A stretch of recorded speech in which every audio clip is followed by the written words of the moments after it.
So ಇವತ್ತು ಮುಂಜಾನೆ ಎದ್ದು ಕೂಡಲೇ ನಾ ಬಡ ಬಡ ರೆಡಿಯಾಗಿ ಅಡುಗೆ ಎಲ್ಲ ಮುಗಿಸಿ ಬ್ಲೂ ಕಲರ್ ಸ್ಯಾರಿ ಉಟ್ಕೊಂಡು ನಮ್ಮೂರಾಗಿರೋ ನಾಗಾವಿ ಯಲ್ಲಮ್ಮ ಟೆಂಪಲಿಗೆ ಹೋಗಿದ್ದೆ. ಸೊ ಇವತ್ತು ನವರಾತ್ರಿ ಇದ್ದಿದ್ದರಿಂದ ದೇವಿಗೆ ವಿಶೇಷ ಪೂಜೆ ಆಗ್ತವೆ ಬೆಳಗ್ಗೆ 4:15. ಅಷ್ಟು ಬೇಗ ನನಗೆ ಎದ್ದು ಹೋಗ್ಲಿಕ್ಕೆ ಆಗಲಿಲ್ಲ. ಸೊ ಆಮೇಲೆ ಹೋಗಿ ದರ್ಶನ ಮಾಡಮಂಥೇಳಿ ಈಗ ಎದ್ದೋಗಿದ್ದೆ. ಸೊ ನಾಗಾವಿ ಯಲ್ಲಮ್ಮ ನಮ್ಮ ರಾಷ್ಟ್ರಕೂಟರ ಮನೆ ದೇವತೆ ಆಗಿದ್ಲು. ಆಮೇಲೆ ತುಂಬ ಚೆನ್ನಾಗಿ ಅಲಂಕಾರ ಮಾಡಿದ್ರು ಇವತ್ತು ದೇವಿಗೆ. ಭಾಳ ಚಂದ ಕಾಣಕತ್ತಿಳು ದೇವಿ.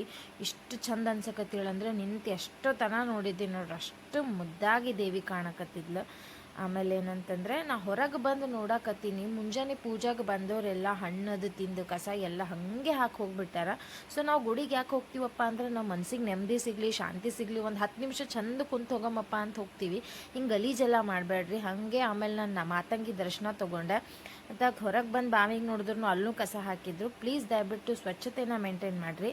ಆಮೇಲೆ ಮಾತಂಗಿ ಬಗ್ಗೆ ಒಂದಿಷ್ಟು ಇನ್ಫಾರ್ಮೇಷನ್ಸ್ನ ಇಲ್ಲಿ ಹಾಕೀನಿ, ಬೇಕಾಗಿತ್ತಂದರೆ ನೆಕ್ಸ್ಟ್ ವೀಡಿಯೋದಾಗ ಹೇಳ್ತೀನಿ.